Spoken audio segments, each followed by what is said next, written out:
All right, guys, we're live. Cool. And been watching the chat here and seeing everybody's conversation. And so I'll just go back and say hello. And Susie, I would love for you to talk about how you're doing as far as your wrist and how John is doing, because I didn't hear that in your last stream. So, I am Maria. doing good. I am doing good. It's getting, hopefully it's getting better. I may have done a silly thing this weekend. I had the opportunity at Aqualand to go swimming in a 600,000 gallon pond with koi, Bucket. and I think it hurt my hand a little bit. Should not have done that. I think I commented that on that video. I think I said, I hope that's therapy for broken wrists or something snarky. Eat Boy, Jenny Lynn. How's John? John Bag is party. doing good.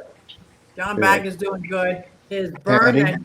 when he got shocked, his hand got really bad. The burn is starting to go away.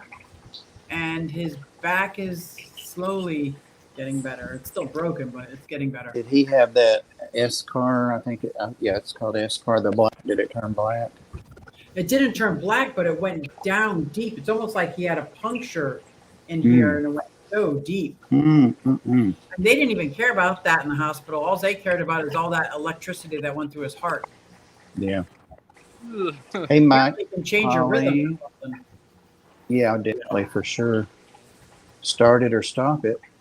The defibrillator sure can do that. But he's doing good. He actually did me a huge favor, and he showed me how much he really does love me. As when I was away, he fed the reptiles. Yeah. So when he went in and welcome. found out that I actually have a dubia roach farm, he's like, "How long have they been in the house?" I'm like, 3 years. Wasn't very fond of that part, but he fed them all. He took video of it all, and he sent me like he was a YouTuber, and he sent me all the video of him feeding. So I think I might put it together and make a video out of that, because that was so sweet of him. Oh, Awesome. All right. Well, I think that's everybody. I didn't say Robert's name, but he's posting links there.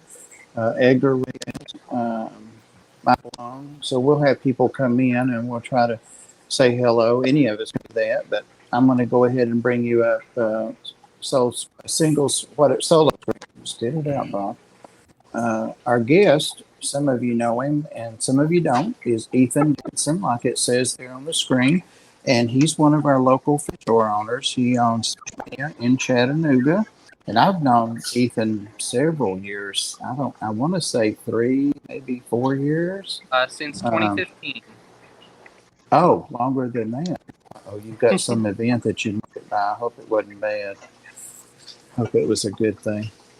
Anyway, I have a feeling we're going to hear about it. So he's going to talk to us about his journey to becoming a fish store owner. And also, he, like Rob, he is very knowledgeable and can answer. He's always been able to answer any question that I had, and I trust his judgment and his experience. So I'm just going to kind of, and you guys can put questions in chat if you want as he's talking, and we'll have time for questions at the end. So there you go.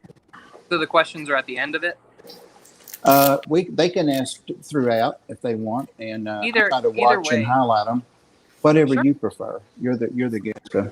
We can do it after. I just didn't know how it usually worked, so I wanted to ask. If For sure. somebody asks a question, I'll highlight it, and if it's a good time to answer, you could, or you can wait. Yeah, for sure. So do I have the floor? Yes, you The do. floor is mine. Wonderful.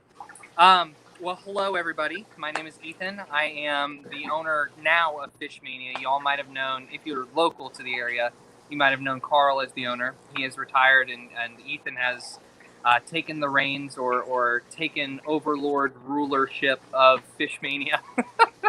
And I just wanted to, I guess, when I was talking to Bob about what to talk about and what might be a good topic, I thought about doing some of my favorite fish, or doing like how COVID was for a small fish store, or some improvements that we made around the store or whatnot. But we kind of landed on at least for, a first talk for me and introducing myself, what it was like buying a small fish store and kind of introducing myself into this realm. So as it did for most people, it started when I was very young. I always caught bugs in the backyard. I always played in the creek or whatever. But at 7, I finally got a fish tank. And a real fish tank. When I say a real fish tank, I don't mean like a fish store. Like I went to the fish store and I set it up. It was a Walmart fish tank. Unfortunately, that's the only exposure I had as a 7-year-old. And as a 7-year-old, just like any 7-year-old, I had no flipping idea what I was doing at all. I can list the fish that were in that tank.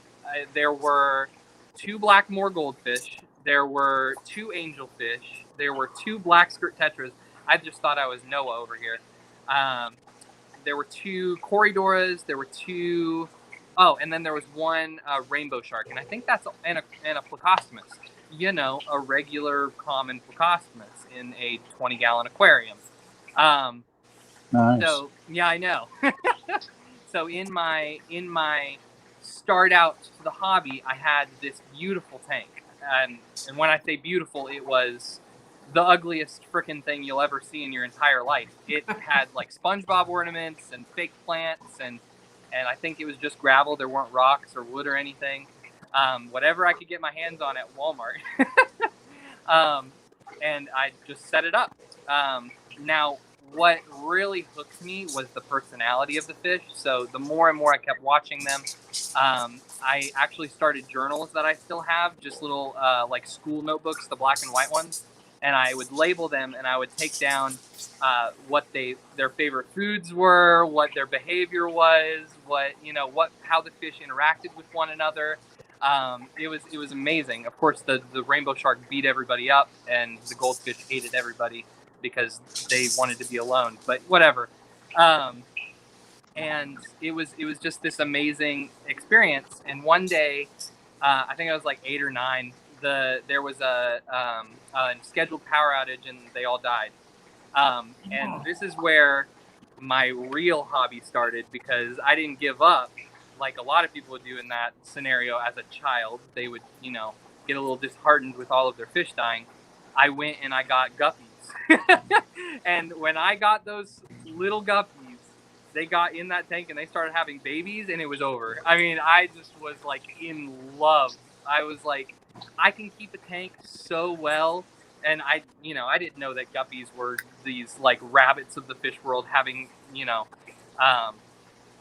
babies all over the place. I just thought, man, I'm keeping these fish so well, they decided to have babies, when really they would probably have babies inside the mouth of a fish that was trying to eat them. Yeah. But no, that was it. They had hooked me. I was done. And that's about the time where I started watching like YouTube, and after I learned that you could line breed them for different things, 9 or 10 years old, I was culling out the babies that I didn't want and picking colors whenever they started to mature of the babies that I did want. And it got to the point where I moved from my little 20-gallon aquarium to the 20-gallon aquarium and 2 big 45 brute trash cans by 11 or 12. And I literally just did guppies for like 4 years. It was guppies and a few cories, and that was it. And that's by the time I was 12. And as soon as I didn't have enough room for guppies, I was like, man, how am I going to get rid of these guppies? How am I going to get them out of here? Because I have so many guppies. And I found Craigslist. And I started putting these guppies on Craigslist. And my mother, bless her, was driving this 12, 13-year-old little boy all the way, to Hickson and to, Brainerd and everywhere in these weird parking lots, and letting him step out of the car and give someone a bag of guppies and get like a $20 bill. I got to interrupt here, because yeah. I actually kind of did something worse than that. I had so many of them. I came up with this idea that they would make great fishing bait. Oh no, Rob! Oh Man. I mean, I sold quite a bit of them, but the Right. rest, But the rest went to the what do I do baths. with these? Now I was a teenager, mind you. Yeah. So I can't get in trouble for that, but Oh, of that course not. I think that would be considered illegal nowadays. Yeah, because Uh, I'm sure there's a lake somewhere that Rob fished in for like 10 hours that's just full of guppies now. well, no, I actually never did it. Oh.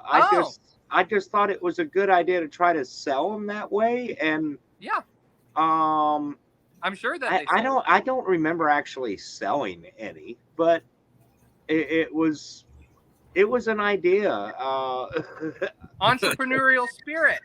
Yeah, I guess that's one of the ones that started me. But yeah, go ahead. No, I love guppies. That was my first love in this hobby. But yeah, no, as soon as I started selling guppies and getting money, I was like, more fish. I mean, what else am I going to do as a 13-year-old with cash? I need more fish, more fish tanks.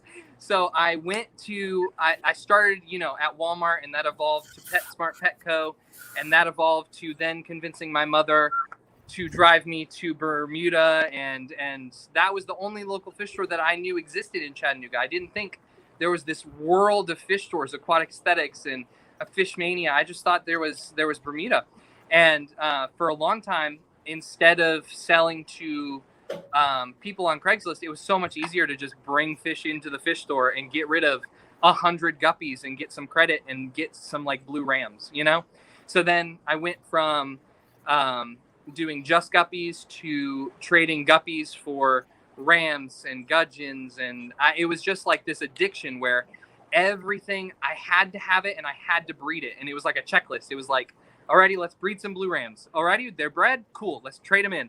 Let's get some gudgeons. Got the gudgeons, breed them, turn them in. Get some discus, breed them. Don't do very well breeding them, trade them in. Get them.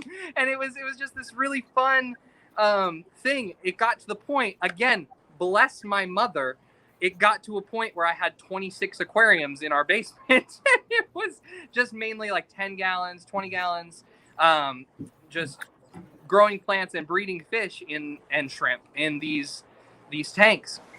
And it was amazing. And it started out from this investment of just getting guppies, and it just hooked me. I mean, I was like hooked immediately, which is why now when people ask me about breeding, I'm like, yeah, I've bred that. I don't have them anymore. I bred them because it was this like checklist for me. But I moved from that into high school, and when I got a car, obviously I was like, what do I want to do for a job? Well, there's, McDonald's, there's the grocery store, there's janitorial at my school. But instead of that, I was like, you know what? I see these ads on Craigslist all the time for people maintaining people's aquariums. So that's what I ended up doing. I put an ad on Facebook, 15-year-old looking for aquarium maintenance, blah, blah, blah. I picked up 4 accounts, and for the first few months of my senior year, in the summer before my senior year, or my freshman year, apologies, don't know how that works. But before my freshman year, I did maintenance accounts for my gas money and for my fish money, because, that's all I spend my money on is that and Taco Bell. But once I got my maintenance accounts, there was this whole other world of fish stores, because I have a car. I'm driving to, Cleveland. I'm driving to Eastridge to take care of these people's aquariums. I wonder if there's any fish stores on the way. So I found Aquatic Den. I found Fish Mania. And I absolutely loved them. I mean, I was like, oh my gosh, wow. Eric's so cool. So is Carl. I might as well, visit all of these stores, spread out the love. And I started coming into Fish Mania so much because of first of all, how clean it was, but second off, how much he cared about customer service, how much he cared about his fish prices. And I absolutely loved the way that he kept his store. It was an old store because we're the oldest fish store in Chattanooga. We're from 1978, but it was an old store, but it was kept as well as he could have with all that old stuff, because he was an old fish keeper, not someone who is, wanting to learn the new stuff, the nuances in the hobby, but wanting to help people keep fish the way he knew how to keep fish. So I can't talk bad about him. He inspired me, and I loved him. We are making a lot of improvements from then, but that's where I started. Is I started coming in here more. I started trading fish to him instead. And after that, after I kind of made that transfer, I was in here so much. I think it was like 2 or 3 months in, he was like, "Hey, Ethan, do you want like a job? Do you want to like work here?" And I was like, "I can work in a fish store? I can work in a fish store?" And I got so excited. I was like, "Yes, absolutely." And I started working. And he had 2 managers for a long time. I know that Bob knew, because when we first met was that year that I first started working there. I could only work in the afternoons, and I was very impressed with how many fish this man kept. And I loved talking to him because I was always learning something new. But going forward from there, he had 2 managers, Crystal and Dawn, and my second year, when I turned 16, Crystal had to leave, unfortunately, and he needed someone who could work the shift that I had after school. So I became the manager of the store at 16, and worked pretty much every day through high school, except for Saturdays and like Wednesdays. I think I had lab or something. But I worked all that time through high school, and at like 17, I said, or he started talking about retiring, and I was like, so like I could own a fish store. I could. You're getting out of it. So like, how much would it cost to get into it? And I started looking at that possibility of having a fish store and buying a fish store, and like being able to help these customers that I had built these relationships with, and I just, it's an addiction. It's wonderful, and I was so in it. I was so addicted, and I was so excited for the future that I started thinking about it, and I started thinking about it a lot. So I went to Fish Mania, or I went to, apologies, that's where I am now. I went to Knoxville, I went to Nashville, I went to Atlanta, and I asked all these stores, like George in Atlanta was probably the most helpful. He owns Pure Reef down there. It's just a saltwater store, but he's like the king down there because he's owned 4 fish stores in his lifetime, and he's it's been amazing his run as a fish store owner down there.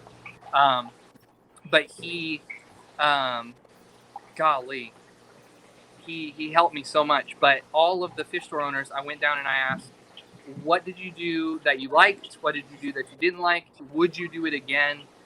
If you had advice for someone who's thinking about buying a fish store, what would it be? And I just thought about it. I was asking, and I went far enough to where they wouldn't think, oh, competition. So I didn't go to like Bermuda or Aquatic Den and ask them, hey, I'm buying a fish store. Will you give me advice? I went too far enough to where it wouldn't be that bad. And I got great advice, and they just put so much confidence in me. And they said, George told me, he said, get into it and keep running. And that's, once you hit the ground, you just keep going, never stop. Because when you stop and when you stagnate, that's when it just dies. Your dream dies if you are not running on that wheel. And I just took it and I ran. I was gone. I was like, yes, I can own a fish store. And so I would not let an old thing die.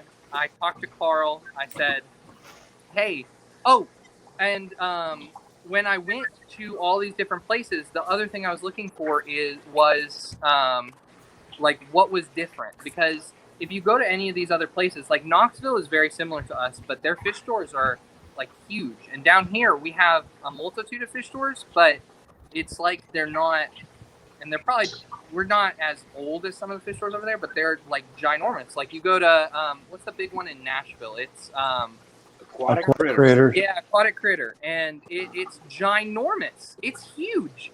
And like you go down to Atlanta, and you've got the fish store, and you've got Premier, and you've got Optimum, and I just wanted to know like what makes it so wonderful down there. And it community was a big one. All the fish stores got along. Like when you talk to them about the other fish stores that I had been to, they're like, oh yeah, we love Southern Aquatics. Those sisters are great. Or we love Premier, or we love Optimum, or whatever. And that's what I want. And that's also, I know that Rob wants, because he's been amazing in this whole process and so like inspiring to me, because he started before I bought the store. I do. Hey, Ed. Hey, just guys. a second. I do have to point out my very first customer that walked in the door was a young man named Ethan Dickinson. On the day I opened, absolutely the very first person to walk in my door was Ethan. Oh, wow. There you go. That tells you someone that is using his brain. Yeah. Hey Ed, how you doing? Hey, Mr. Ed. Yeah, You know dude. what? I think my earphones aren't working. We can hear you. We can hear you fine. Yeah. Okay, here, I'm going to go somewhere quieter. Aha. But hey, I'm here with Crystal Pets and Plants. Hey, Chris. Wait, I don't know if I'm getting you. Yeah, Awesome. Hey, Crystal. Hi, Crystal. And Lefty. Hey Lefty. Lefty. I'm going to run down the hall.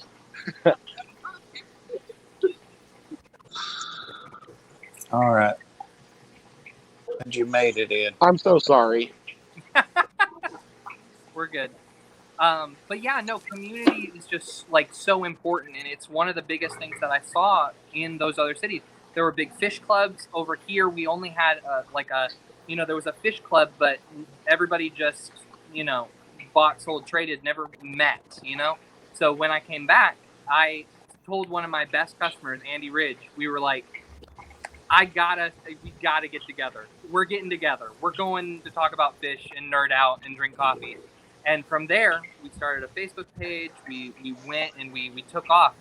And now it's the Chattanooga Area Aquatics Society. And now we've had 2 swap meets. I mean, who would ever guess that from me and Andy hanging out in a coffee shop and telling people on Facebook, we would literally just say, hey, we're going to this coffee shop.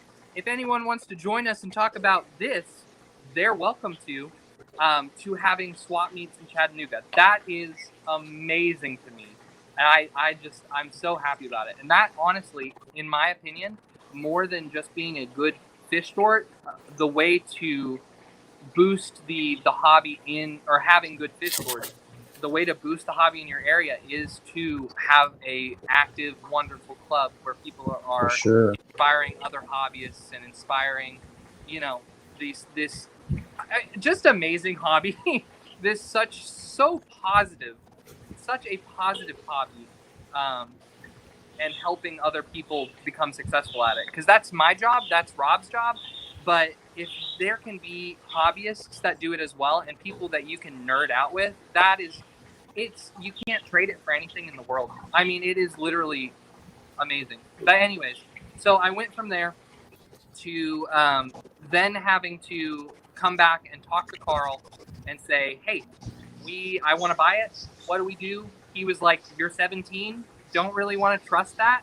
But I showed him the money. I said, this is my plan.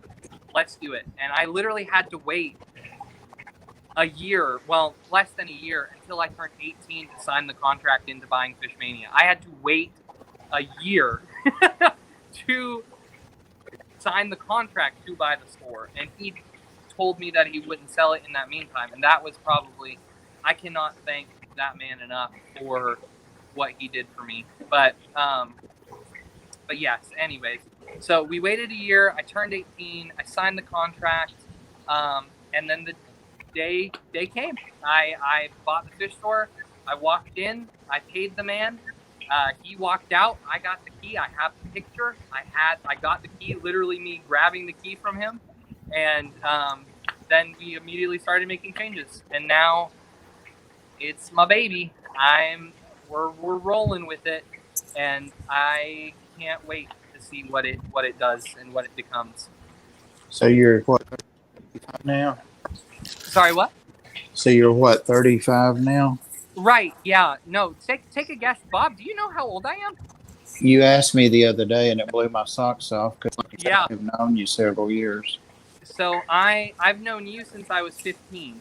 I'm 21 now, and that is, yeah. A lot of people think I'm a lot older than I am. I had a little kid come in the other day, and he was like, "Thank you, sir," and I was like, "You don't have to call me sir." And he was like, "Yeah, but you're so much older than me." I was like, "How old do you think I am?" He said, "Like 42," and I was like, "Ah, I'm 21." I'm just gonna age terribly. Yes, you will. Business will do that to you. Oh, My beard's going gray real quick. It's There's red not, dye for for me, it wasn't how old you look. It was that I'd known you so many years, and I didn't know you were 15 when I met you. I thought you were like 25 then. So it's the way you carry yourself and your that you're sure of plan and that kind of thing. So thank you, Bob. Thank you. Thank you very much. all right. Yeah, I think that's it. I think I had the floor. That was the talk I prepared anyways. But any questions are totally fine. Well, Benny said you're a young.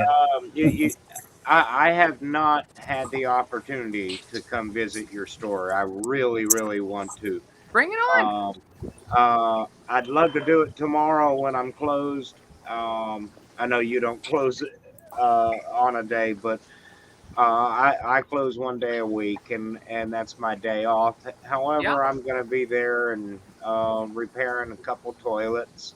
So, nature of a business owner. And, Absolutely. You are the Yeah. handyman. You are the electrician. You are the plumber. You are everything. and the carpenter. That's right. That's right. Yes, don't forget that one. Nope. But yeah, so if I can get out there, I would love to. But I'm curious, what changes have you made? So I would love to take my camera around, but I think it gets glitchy when I move it. But mainly just in what we carry was the first things that I changed. Because we carried a lot of, like I said, he was an older fish store owner. And he, was very, very, I'm not going to say he was stuck in his ways. Yes. He's stuck in his ways. I've known him for years. Yes, he was. Yeah. And it was just very, SpongeBob, Frozen decorations. And what I am very passionate about is the aquascaping and the corals and the plants. And I like a natural looking tank, and I also like some different fish than mollies and guppies and tetras. And I want something in here that is going to be like, if I were walking into the store, what would I be looking for? You know what I mean? I would want to walk in and, how do I say that? I would want to walk in and I would want to be like, oh my gosh, he has blah, blah, blah, blah, blah, blah, blah. He has blah, blah, blah, blah, blah, blah. I want my store less to be something that is just setting up a kid's first aquarium. I want to set up a kid's first aquarium, and I want to set up a kid's last aquarium. I want them to have their mollies and tetras. I want them to build up to angelfish and everything else, and then I want them one day to have this really cool lungfish or this really cool saltwater aquarium, or as long as they are in the hobby and they are passionate about this hobby, I want to be able to show them the stuff that they're passionate about and help them along in that. But that was the first step, changes wise, is just what we carried as far as fish and plants, as far as dry goods, and then also, after that, we kind of moved on to getting some bigger tanks in here, although I haven't been able to. So if anybody keeps up with my Facebook Lives, I've been showing off this 240-gallon aquarium that's sitting up here for, like 4 or 5 months. And the reason I haven't set it up is because I haven't been able to so like with the plumbing and everything, I haven't been able to get under there and actually do it, because that's more of a, you stop and you do it. There's no, oh, I need to help a customer. There's no, oh, I need to do this. That's a project that is like, I need to be focused on that project. And 8-hour project, that one and that one alone. Absolutely. Yeah. I get it. And so I opted for transforming our aquascaping corner, changing these lights out and putting up the shades for them, and then also building our frag tank back there. And then what I'm working on right now is our nano section. So we're going to install 12 10-gallons right there, where the betta thing usually is. And I put this betta thing in here. I built it when I just worked here, so that it would be heated and it would have air, but it's just too small in my opinion. So I'm going to put, it'll be 3, 3, 3, and then 3 on one side of 10 gallons to go on that side of the counter. And it'll have like our shrimp and so that's my project right now. And then I got to change the rest of the lights out. It's like George said from Pure Reef, you hit the ground and then you run and you don't stop running. So everything's constantly changing. Yesterday I got upset with where the lights were, so I put them up on the wall up there, and then I love it. Shelf. Thank you. And then I'm trying to get more artwork, but I can only find, there's 2 local artists. There's the Mighty Bluegill, and then there's one of my customers that does I can't figure that out. I know. The photography. He goes to the aquarium and he takes pictures of all the fish, and then he frames them in those glass frames.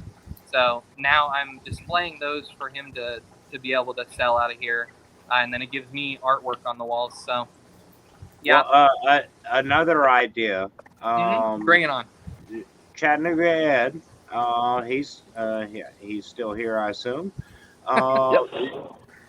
He did a video today up at Aquashella that showed several different artists. Yeah.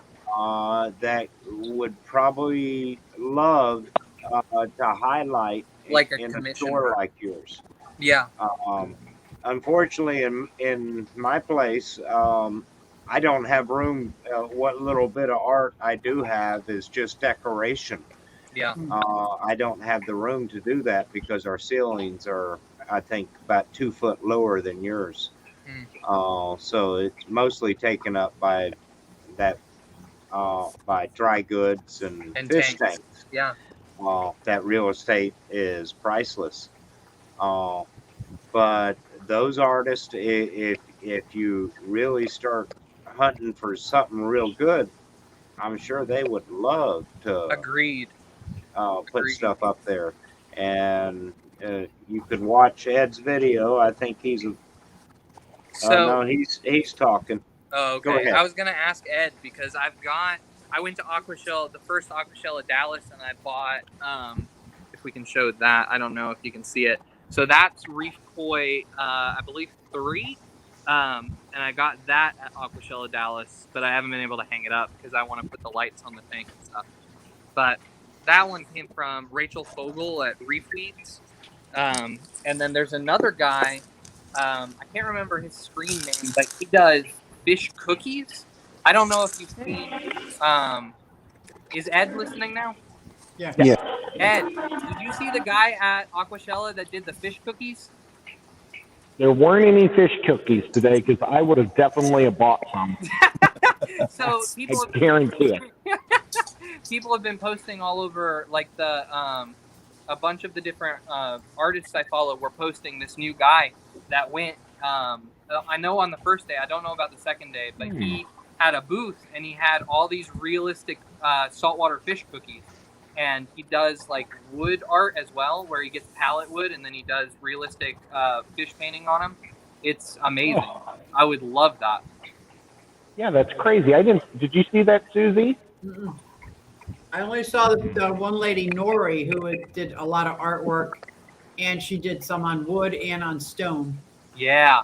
So I saw her on Instagram. The one, I'm going to get you guys his screen name so that we can see him, so that y'all can look him up, because he was awesome. I was looking it up, and he does like wrasses and angelfish and lionfish, and they look just like the fish, but in cookie form. And if not, he says his cookies are good, which is well enough alone for me to order them. But I also like that they're fish. I love that idea. I love Ethan, it. do you have room for art just for you to display that you don't have to film, That I don't have to put in the store? that you don't have to sell? Oh, yeah, no. I have lots of room. It's just... Ed, I'm thinking about that 4-piece that Priscilla did. Remember, you and I both have that. Yeah, she has. Priscilla has wonderful, wonderful pieces. I've got tons of her actually, stuff. the 4-piece I think was the Scringe Princess from Australia. Was? It's the same picture, just 4 different seasons. Yes. Okay. Yeah, that's the Scringe Princess in Australia. Blackie's woman. Blackie's wife, yeah. Yep. If you've got room, I'll bring some stuff, Ethan, and see if you might be. Yeah, bring I've it got on. some original stuff, but I don't go with that, like Priscilla's and all of Pam's stuff. Yeah, do it. That's one thing, is I love fish art. The fish art and the fish, I just like the ambiance of having, Sure. or not ambiance, that's the wrong word. I just like having like the realistic fish, as well as like, how do I say that? The 2 local artists that I found, I just like supporting another local business. Yeah. That's amazing. And the guy, I just found his profile. He's literally called That Fish Cookie Guy. And he has like 3 posts from Aquashella of him just grinning, holding his little fish cookie like this. Oh, I love that. I can't believe I missed him. I know it. I would have loved a fish cookie. I didn't see any fish cookies there. Yeah. Somebody must have ate all those cookies. I guarantee Maybe. it. Do you think he could have been next door at the dog show? Because they No, like cookies. It looks like it looks like he's right next to the panel booth, like right behind it, is what it looks like in where he took his picture.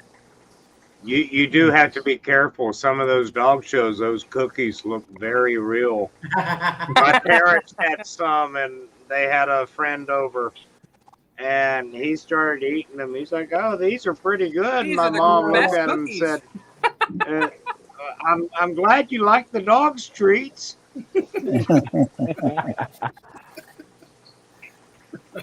Golly. So, Ethan, do you have salt water in your store? I do. So we do freshwater and saltwater. We have more freshwater, but what saltwater we have, we I'd say do pretty well with. I try and keep a good selection in stock. I do indeed. Supreme Aquario, Wally Kern, he just saw you guys yesterday. Ed and Sue. Wally. Oh, you changed your name. Look at that. It was Supreme Gecko. I see that. Supreme Aquaria. I like. I knew he was getting more into fish. Ethan, That's I got awesome. a question. Bring it on. For you. What's your opinion on? Now, this may force something out of you, but what's your opinion on using chemicals in your tank to fix problems? What kind of chemicals? I mean, various issues. Let's say you've got the whole gambit of stuff, and someone comes to you and says that I've got this kind of problem. Well, I can't even think something specific. So like low pH or high pH, like buffering, or what are we talking about? Not necessarily buffering, but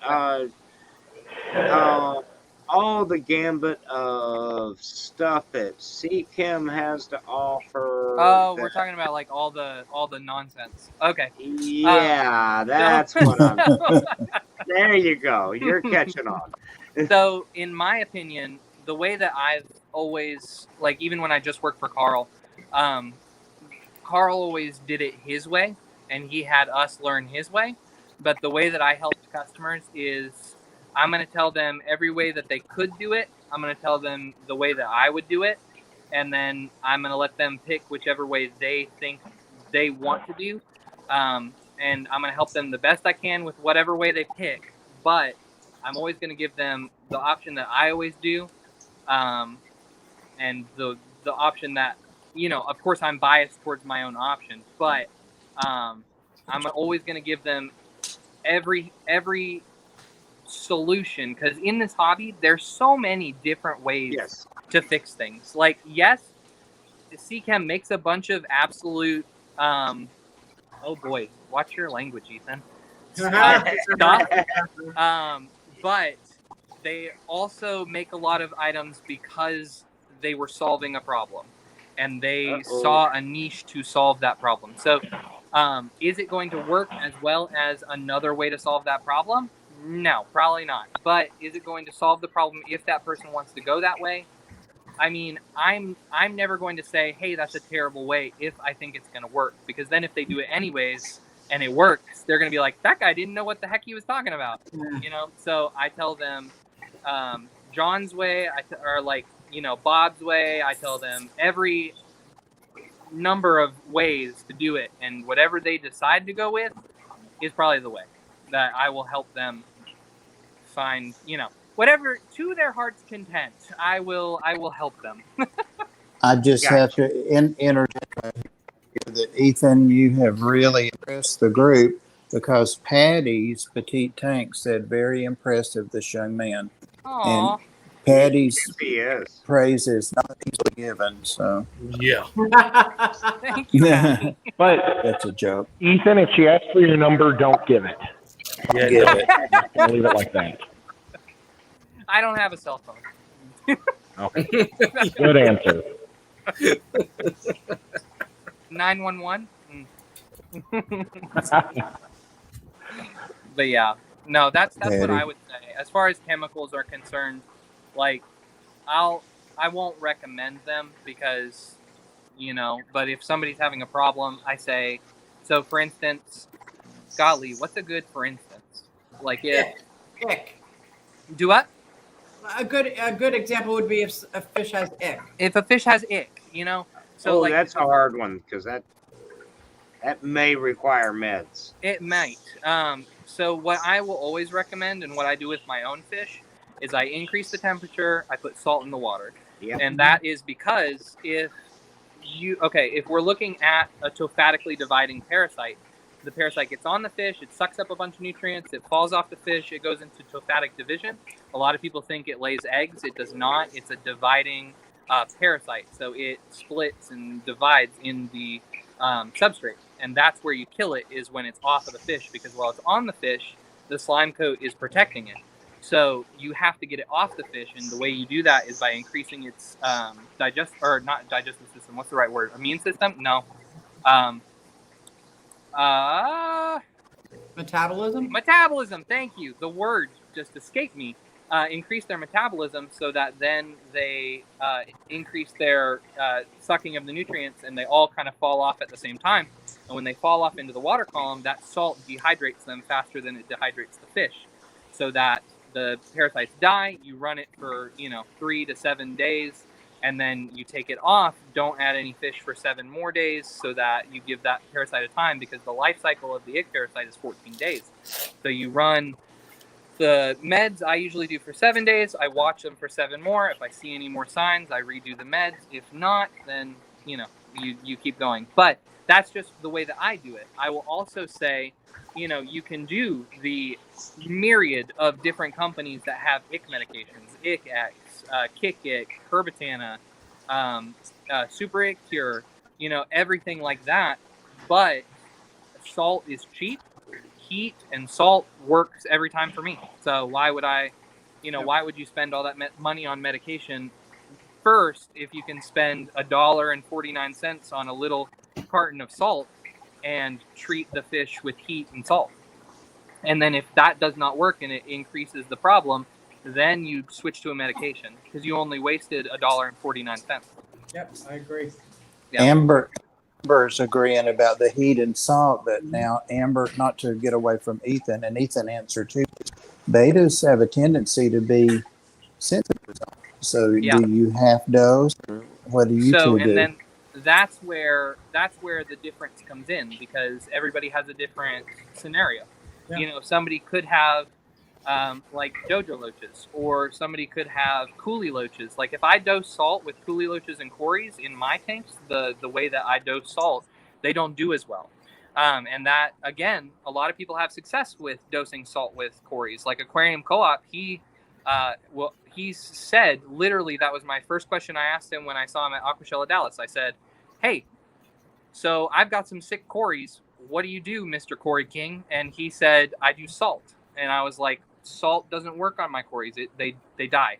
And he said, well, then do a half dose. And I did a half dose. It worked. But it's all situational. So with my betas, because they don't like salt as much, I do dose something like a Super Ick Cure or an Ick X, and I treat it just like I treat salt. And that is because I will boost their temperature. I will dose that medication because they can handle the medication better than they can handle any level of salt, and then they'll be good. I've got one for you. Now, this is one that I rely on, not a 100%. I particularly don't like to use salt at the store because, for particular reasons, and I won't go into that. But I do like to use Nitrofuraza. The interesting thing about that, it's an antibacterial. Now, it's not an anti-parasitic one single bit. But what I have found with nitrofurazone, after reading, now I got this from a fish distributor who told me to use it. And I followed their direction, pretty much word for word, and with very, very good results and no staining of the water, other than a little bit of a yellow color. But the University of Georgia did a study about ick, and you'd wonder why would they study ick, something that affects aquarium fish? Well, it affects a lot more than that.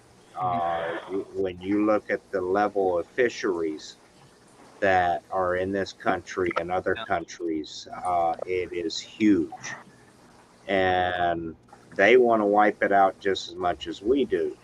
And one of the things, they did a DNA study, and they picked up 2 distinct DNAs of bacteria that existed within the ick. That was a something that got my attention. That those 2 bacterias were there, and it actually made sense as to why this antibacterial was working. The other reason that it works, so I got the same advice from Aquarium Life Support, and that's where I buy most of my big things of medication from. But they said nitrofurazone and then erythromycin would work, but erythromycin didn't work at all for me. The nitrofurazone worked, but it worked slowly. So ick is a weird parasite because it tophatically divides instead of laying eggs like most parasites do. And tophatic division is a characteristic of bacteria because they suck up a bunch of nutrients and then they divide and split and conquer. I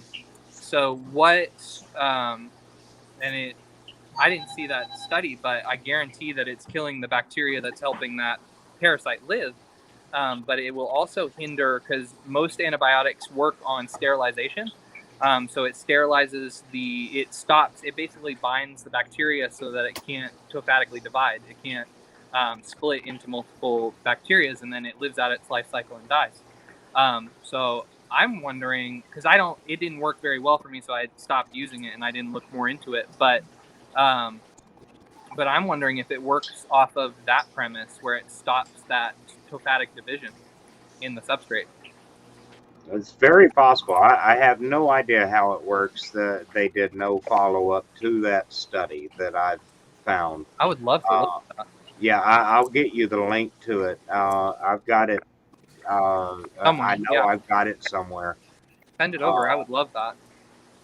But yeah, Amber's making very interesting.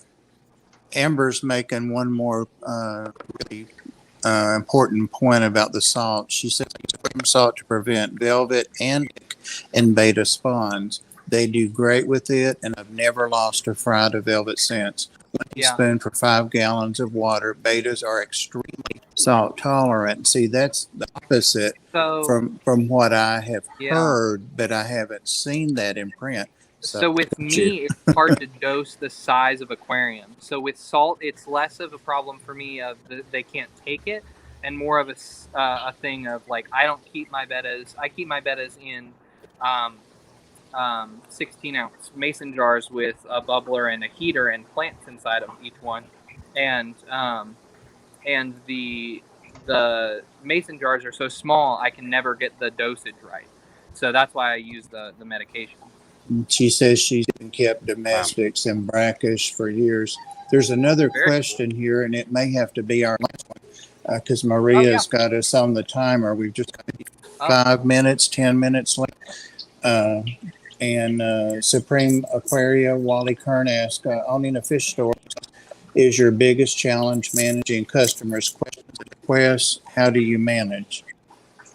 So I wouldn't say, because that's why I bought the fish store, is because I love helping our customers. I'd say my biggest challenge is he asking what my biggest challenge is, or is he asking how do I manage customers' requests and stuff?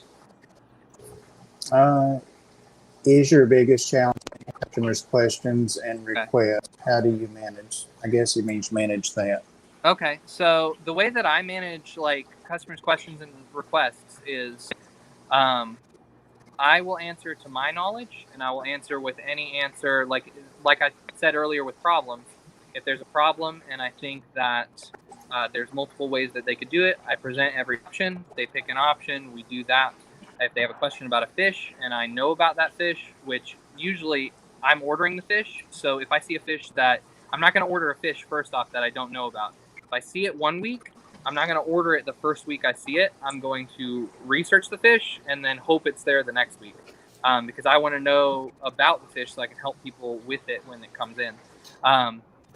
And I guess as far as helping them, I don't know if that means special orders or I have a special order book. And what I do is throughout the week before my orders, because I order saltwater fish on Monday, I order freshwater fish on Wednesday, and then I order dry goods on Friday. So if it's if it's after those days, if it's not on the day that I can order those fish or those dry goods, I write it down in the book. I take their number. I order it. If it does come in, I call them. If it doesn't come in, I call them and I say, hey, I'm going to try again next week. I understand if you want to go somewhere else. And I say, hey, Rob might have it if you want to go to him. Or like if it's a pond thing, because I don't carry a whole lot of pond stuff, I'm like, hey, Aquanuga is right down there if you want to go check with them. Because like our pond section's really low. They have a niche in that. I'm going to leave that business to them. They do a great job at it. But like if we are, special orders, I'd say that if I'm honest, that's probably my least, dealing with customers, dealing with, special ordering things. It's no big deal in my opinion, because I love talking to people. I love talking to people about this hobby. I get really excited. If anybody's ever been in the store with me before, I get super excited if you're doing something that I like or even setting up like People comment in your your live streams about your enthusiasm. I've noticed that. Oh, thank you. I'm young. It's not draining I out know. of me. But no, I would say my biggest issue is usually employees, if I'm quite honest. The problem with a fish store is that I need to be doing all of the repairs and all of the everything and helping customers. So I need people that are going to do the stuff that I can't do. And finding people that'll do that and that'll be good at it and will be able to help me with customers is a hard thing. But I've got a great team right now. I'm so happy with the people that I have. And I'm very, very happy with where we've come from. Yeah, but that is what I would say my biggest struggle with owning a fish store is employees. You do have staff. I mean, very, very helpful. And if you don't know, they go ask you. So, yeah. Indeed. Any last question? Anybody? Just about out of time, and I don't want to go over on Kenny. Help that. So he's been very nice when that's happened about it. So 1 minute, Maria says. Oops. All right. Thanks, everybody. And Ethan, would you be willing to come back for part 2? They're just now starting to relax and ask questions, I think. So yeah. Would you do a part 2? All right. We'll get it scheduled. I would love to. Awesome. You heard him here. Lumpy Dog's late. Yep, Lumpy Dog, we got 1 minute, Maria said. So thanks for coming, though, Lumpy Dog. Thank you, Ethan, and thank you, Skipper. Thanks, Rob, Susie Q, and Ed, and Robert's out in the chat because he's having a for right now, and the moderators. Mike is on. So with those links and answering questions and keeping the chat happy. So there's Tammy. And I'm going to go ahead and mod you. We have mod powers, to do things mods can do. I know you don't care if you are either way, but I think it would benefit the channel. So, all right. Very enjoyable. I knew it would be. Thank you for having me. I really appreciated it. And I love watching you guys. And I'm willing to come back anytime. Awesome. Go party, Susie Q. Yeah. Bye, guys. Bye.